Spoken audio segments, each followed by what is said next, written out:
সাবেক প্রধানমন্ত্রী শেখ হাসিনার বিরুদ্ধে আরও দুটি মামলা দায়ের করা হয়েছে আজ চিফ মেট্রোপলিটন ম্যাজিস্ট্রেট আদালতে। তার মধ্যে একটি মামলা হচ্ছে মোহাম্মদপুরে হেলিকপ্টার থেকে র্যাবের গুলিতে নিহত হওয়া শিশু জুবায়ের হোসেন এবং আরেকটি মামলা হয়েছে শেরেবাংলানগর থানা পুলিশ কর্মকর্তাদের গুলিতে নিহত হওয়া শাহাবুদ্দিন নামের একজন।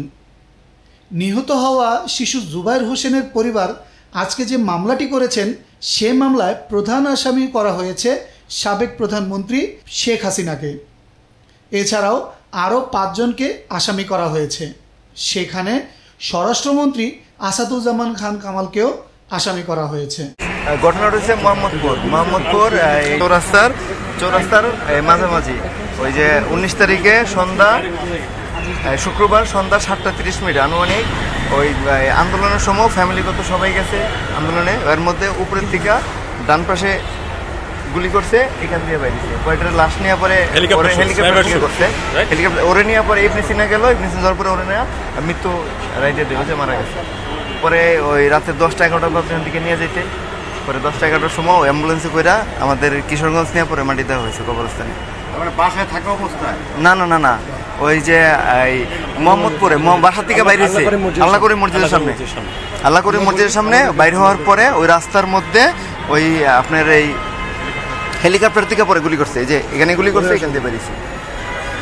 মোহাম্মদপুরে ঘটনাটা বয়স ছিল 12।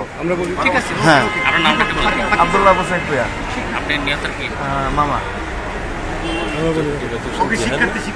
হ্যাঁ, শিক্ষার্থী ছিল, হইলো জেনারেল 4 পর্যন্ত পরে মাদ্রাসা থেকে ভর্তি ছিল। এই ঘটনাস্থলটা ছিল হচ্ছে মোহাম্মদপুর বাস স্ট্যান্ড, বিআরটিসি বাস স্ট্যান্ডের সামনে আল্লাহ করিম মসজিদের সামনে।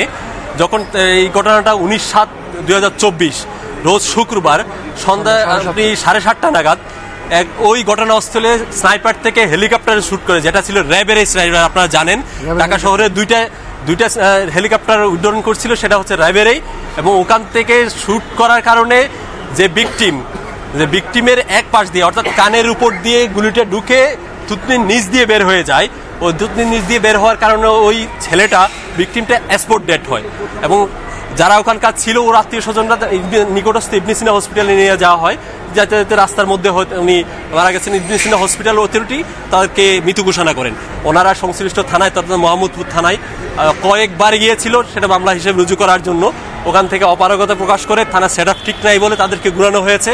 তার বাধ্য হয়ে তারা আজকে আমাদের মাধ্যমে এসে মহানগর আমার সিএমএম আদালতে 9 নম্বর কোর্টে রাজেশ স্যারের কোর্টে আমরা সিএর মামলা একটা ফাইল করি। সিএর মামলা ফাইলের পরে শুনানির অন্তে আমাদের বিজ্ঞ এমএম স্যার বললেন হচ্ছে সংশ্লিষ্ট থানাকে নির্দেশ দিলেন এই বলে যে আপনারা এটা রেগুলার এফআইআর হিসেবে রুজু করে আপনারা পরবর্তী তদন্ত কার্যক্রম শুরু করেন। 1 নম্বর আসামি ছিল হচ্ছে সাবেক প্রধানমন্ত্রী শেখ হাসিনা, 2 নম্বর আসামি হচ্ছেন ওবায়দুল কাদের, 3 নম্বর হচ্ছেন আসাদুজ্জামান খান কামাল, 4 নম্বর আনিসুল হক, 5 নম্বর তাজুল ইসলাম, 6 নম্বর জাহাঙ্গীর কবির নানক, 7 নম্বর হাসান মাহমুদ, 8 নম্বর মোহাম্মদ এ আরাফাত, 9 নম্বর সালমান এফ রহমান, 10 নম্বর মোস্তফা জালাল মহিউদ্দিন, 11 নম্বর চৌধুরী আব্দুল আল মামুন সাবেক আইজিপি, 12 নম্বর হারুন সাহেব অতিরিক্ত আইজিপি ও র্যাবের মহাপরিচালক, 13 নম্বর হাবিবুর রহমান সাবেক ডিএমপি কমিশনার, 14 নম্বর ডক্টর খ মহিদুদ্দিন সাবেক অতিরিক্ত আইজিপি ক্রাইম অ্যান্ড অপারেশন, 15 নম্বর হারুন রশিদ অতিরিক্ত ডিআইজি ও সাবেক প্রধান ডিটেকটিভ ব্রাঞ্চ, 16 নম্বর বিপ্লব কুমার সরকার সাবেক যুগ্ম কমিশনার ডিএমপি। এদিকে শাহাবুদ্দিনের বাবা আজকে বাদী হয়ে একটি মামলা করেন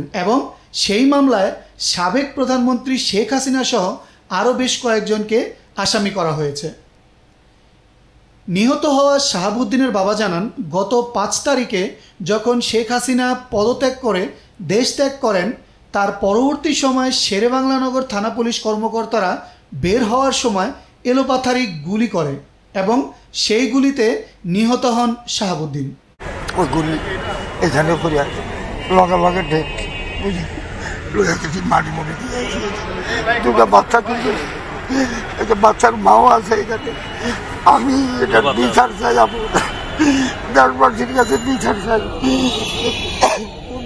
পুলিশের নির্যাতনে আমার ছেলে খুব এই দেশের মানুষের কাছে বিচার চাই। আমার ছেলে মারা গেছে, এখন যেটা ভালো হয় আইনের মাধ্যমে থেকে তারা করবো। আমি আমার তার বলার কিছু, আমার নাম হলো আবুল কালাম, আমার ছেলের নাম হলো শাহাবুদ্দিন।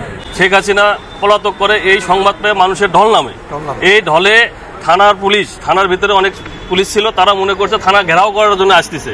তারা এই ধারণা থেকে বাইর হয়ে আসে এবং ফায়ার করতে করতে বাইরে যায়। ওই সময় 7 জন লোক মারা যায়। থানার পুলিশ যখন ফায়ার করতে করতে বাইরে যায়, 7 জন লোক মারা যায়।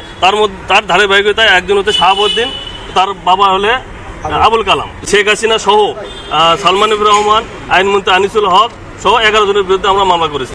আমরা শেখ হাসিনা, আসাদুজ্জামান কামাল, আনিসুল হক, সালমান এফ রহমান, মোহাম্মদ হাসান মাহমুদ, মোহাম্মদ আলী আরাফাত, চৌধুরী আব্দুল্লাহ আল মামুন, সাবেক আইজিপি হারুনুর রশিদ, বিপ্লব কুমার, হাবিবুর রহমান, এদের বিরুদ্ধে এরা নির্দেশদাতা। এদের নির্দেশে সকল পুলিশ সদস্য সারা বাংলাদেশব্যাপী, সমগ্র বাংলাদেশব্যাপী নির্বিচারে ছাত্র জনতার উপর গুলি বর্ষণ করে এবং হাজার হাজার লোককে হতাহত করে। আমরা এর ন্যায় বিচার চাই। এই ন্যায় বিচারের জন্য আদালতে আসছি। একই সাথে আজকে চিফ মেট্রোপলিটন ম্যাজিস্ট্রেট আদালতে হাজির করার কথা রয়েছে সাবেক ডেপুটি স্পিকার শামসুল হক টুকু এবং সাবেক আইসিটি মন্ত্রী জুনায়েদ আহমেদ পলককেও। গতকাল রাতে নিকুঞ্জ থেকে তাদেরকে গ্রেফতার করা হয়েছে। উল্লেখ্য, গত 19শে জুলাই বৈষম্য বিরোধী ছাত্র আন্দোলনের সময় পুলিশের গুলিতে নিহত হওয়া এক পথচারীর স্বজনদের দায়ের করা মামলায় তাদেরকে আসামি দেখানো হয়েছে এবং সেই মামলায় তাদের আজকে 10 দিনের রিমান্ড চেয়ে আবেদন করবে আইনজীবী। সাইফুল ইসলাম জয়, বার্তা সরণি, ঢাকা।